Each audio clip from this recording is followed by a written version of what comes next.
All right, folks, let's talk about the series premiere review of Star Trek Lower Decks. Now, I was wondering what was going on because I am on Twitter. So, looking around, there's something about Star Wars Lower Decks and stuff like that, which I didn't really know. And then apparently, some fans are having some issues coming to terms with the new series. And then I didn't know until bam, my source was like, here you go. And apparently, it was on my birthday. That would have been cool to watch on my birthday. Yeah, I was busy doing other stuff like Pokemon. But anyways, let's talk about the show, shall we? So we get introduction, and I don't know their names. Oh my gosh, really? Trying to do this, and lo and behold.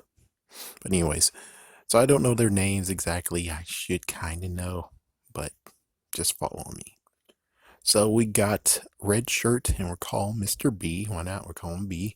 Then we got Mariner, who is another one, and she, oh man. It's like, if you ever thought, hey, someone needs to learn how to actually write a black person, oh, they wrote her very stereotypical a little bit.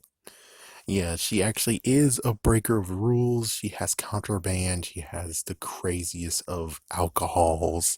She just got lots of freaking contraband stuff. And I don't know where she put it, but she got contraband stuff. Oh, that makes sense. The beginning of the episode, we did see that container. Well, anyways, so we have Commander B actually, well, not really, he's not a commander, but he wants to become. But anyways, he did a captain's log and she was just getting up in him, and it's like, what the frick, give him privacy, the hell. And then apparently they have hit, so the usual team, the main people that we usually watch on TV shows, they went to a planet. They got the planet to sign, and now they're part of the Federation. And now it's time for the B team to go down there to give them actual contact to the Federation. So that happened, and of course, well, first things first was they did the main team that we saw, the first contact. They did everything, and then the commander got bitten by a fly or something that was on the planet. Beam up, instead of doing the thing of, shouldn't you go get that checked out? Shouldn't you go get a medic? No, and that actually causes the freaking pandemic on the ship. But anyways, we also get to meet another character who actually is a cyborg. He's a yellow shirt. He does the technical stuff, I think. And he has a hot date. And then we have the new girl, which new girl is a blue shirt. She's actually an alien, and she is gonna aspire to become medical head or something. Yeah, I'm sorry.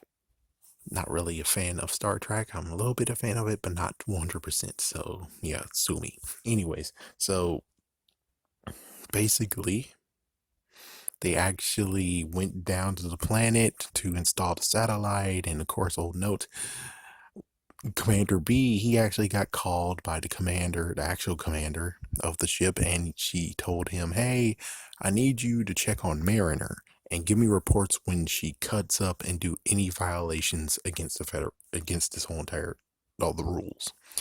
And he's like, okay. So they go down together.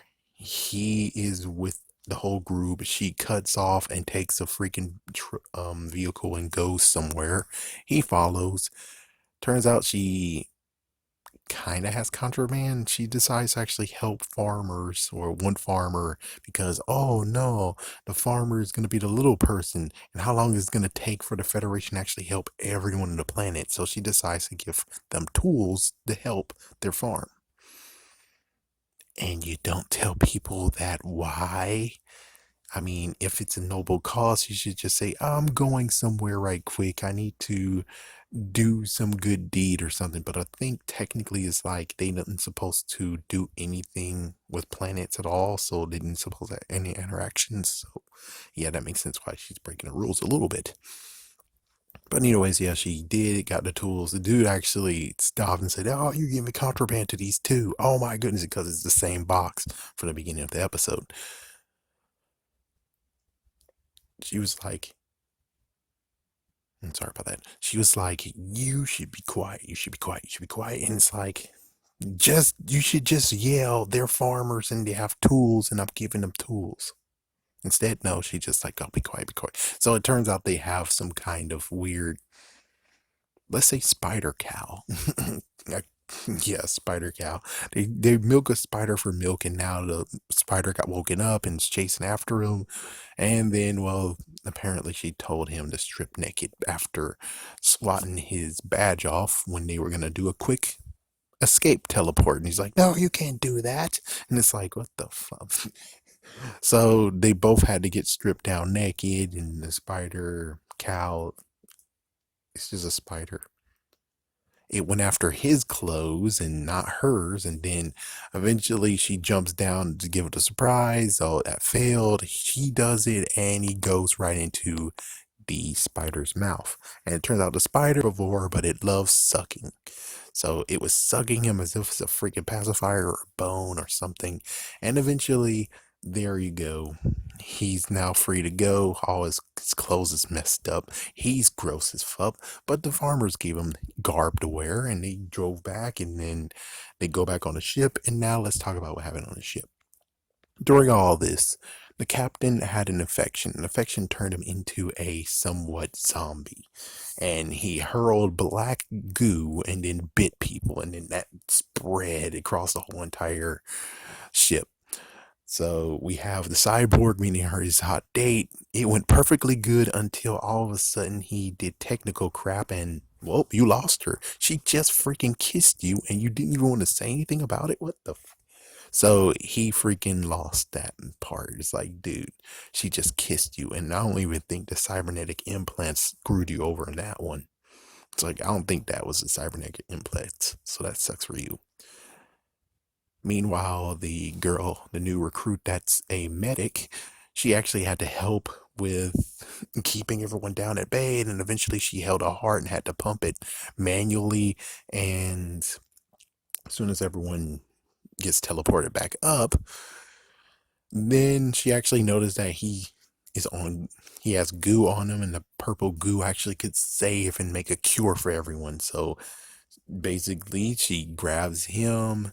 Well, actually, no, it's protect the goo, don't protect the person. It's like, damn, I mean, yeah, the red shirts are invaluable. Yep, definitely.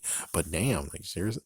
So they're able to get him to the lab. They took some of the goo off, not all of it. Was just like, and they slammed him to the floor. We're just like, come on, guys, the goo can go everywhere. And then he's like, what the frick? So, anyways, yeah, I got the goo, made a serum to help the captain or the co-captain. I think co-captain in either way. Was able to get him back to normal, and then they were able to make a pathogen version of it and send it to the ship, and everyone's back to normal. There we go. And the doctor, who's apparently a cat, not the doctor that the nurse that we're going to follow supposed to be with. No, she was supposed to be with this one guy who actually got infected. The cat is the highest person, I think. So apparently now she gets to write a brand new book about this new discovery, and she's like, oh, great, new paperwork. And nothing to mention that the person with the goo saved the day. Instead, it's more like, oh, well, found. It's like, yeah. And then the daughter tried her best. No, cat's out of the bag. But anyways, the daughter tried her best to actually say, hey, why don't you give him props? What the frick? So eventually he got summoned. Thank goodness he got brand new clothes and a badge. He got to come to the office and tell her no. Mariner didn't do any rule breaking, and well, that's it. So as soon as he walks out, it turned. Oh yeah, we also got to hear her captain's log. It doesn't say anything about him at all, which is like, damn. But anyways, as soon as he leaves, she gets another comm message, and the comm message actually is from another ship, and it turns out that she has a husband, and he's the same rank as her, and it turns out Mariner is their daughter. So there's some things I didn't mention, like for instance, she was a bit snarky about the whole thing of how many planets have you been? No, two. I've been on five. I had to fight a Yeti for my shoes for no apparent reason, but I need to just get the shoes. And it's like she was getting promoted, and then she got demoted, and now she got shipped to freaking ship to ship because apparently her new mindset of, oh man, you gotta think about the others, you gotta think not in the freaking rule book, and it's like, yeah, that's why you're not going anywhere. And it's like apparently she's fine with being in a brig and stuff like that, and it's like, jeez, why don't you just kick her out of the freaking damn Federation? Frick her. It's like, yeah, it's like she's apparent. It seems to me that she wasn't willing to actually do this, or maybe at one point she was, or it could be the family was doing this, and she's like, my dad is doing it, my mom's doing it, I should do it too. But at some point, you need to just finally say, okay, fuck it, kick her out, bring her back to Earth, let her do some crap bullshit on Earth. At least she won't be endangering anybody, which, yeah, she kind of hurt someone when she was drunk in the very first minute of the episode. Yeah, Captain B, he got he got his knee cut open by her freaking damn what the yeah, so she could endanger everybody technically. The good news is that her recklessness and his kind of, well, technically it's the mom's fault because the mom actually wasn't like, follow her, tell me if she got any infractions and crap. Without any of this, the spider's goo would, or the spider's saliva wouldn't have actually made it on the ship, which means everyone's dead and doomed. So it's like, yeah, that's funny how that works.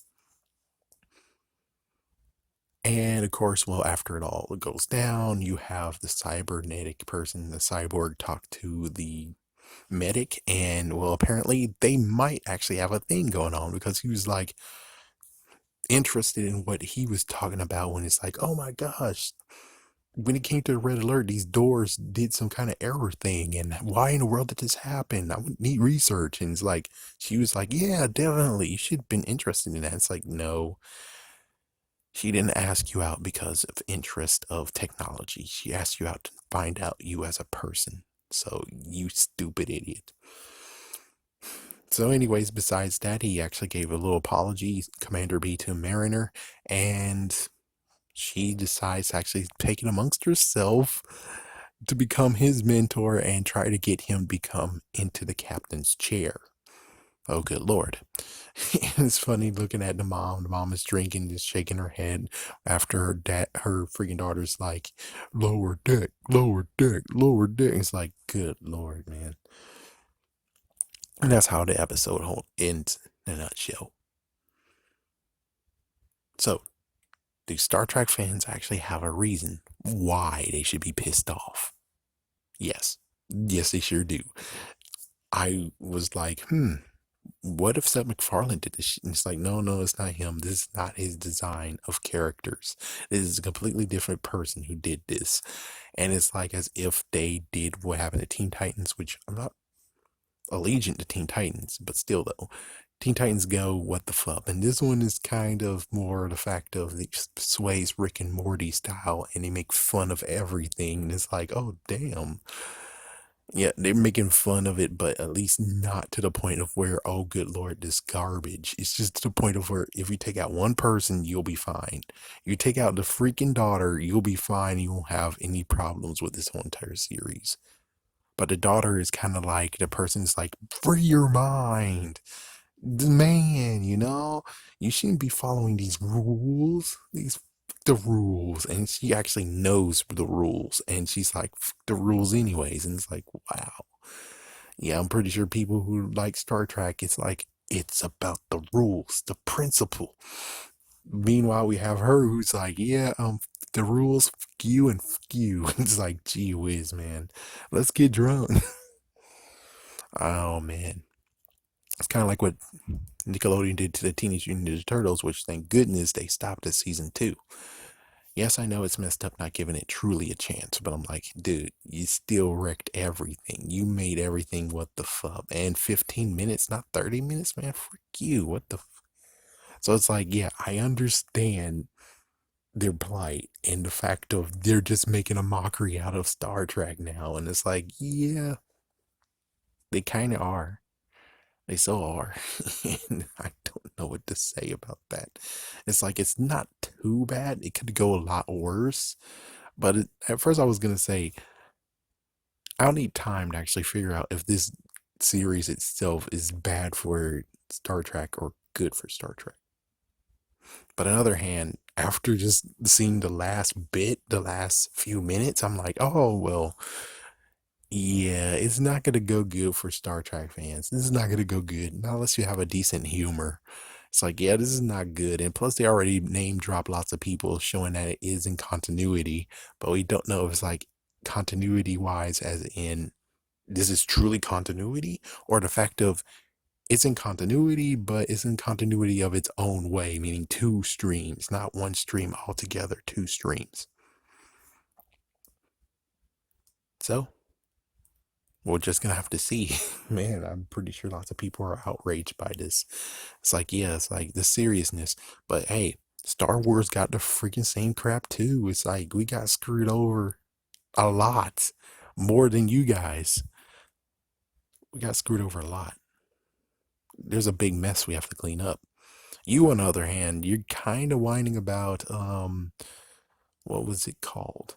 The newest TV show that's kind of bad in your opinion, apparently. And this one is definitely gonna be like, oh, what the fuck? I was trying to figure out if I should show the person who I know who likes Star Trek this, and I'm like, oh crap, no, she's gonna think it's stupid. Oh, that sucks. Okay, as for watch or don't watch, it depends. If you're a Star Trek fan that is good for a laugh, you might want to watch it. If you're not a Star Trek fan at all, this might be enjoyable. You should definitely watch it. This might be enjoyable for you. It might be enjoyable. Uh, as for everyone else who's a Star Trek fan and definitely doesn't want to have something made fun of, definitely you shouldn't watch this. You shouldn't really watch this. Not right now. Now, if it turns out that there's some good episodes later to actually do some good building, maybe. But this is the first episode. That's why I said it might be inconclusive. But still, though, there's one character, Mariner, that's gonna have to take some time to swallow and actually be like, yeah, not that way. But I'm just saying, it's gonna take time to actually be used to that character. Used to it. Just like Rick Sanchez. That character will take some time to get used to, or you're not going to get used to him at all, and you have no choice but to tolerate it. It's like, that might be this character. We might just have to tolerate her. But hey, they did their homework on how a black woman acts. Oh my gosh. But still, she does. She does seem like it. She does truly seem like it. Oh man. This might actually be bad for Star Trek fans. This might be.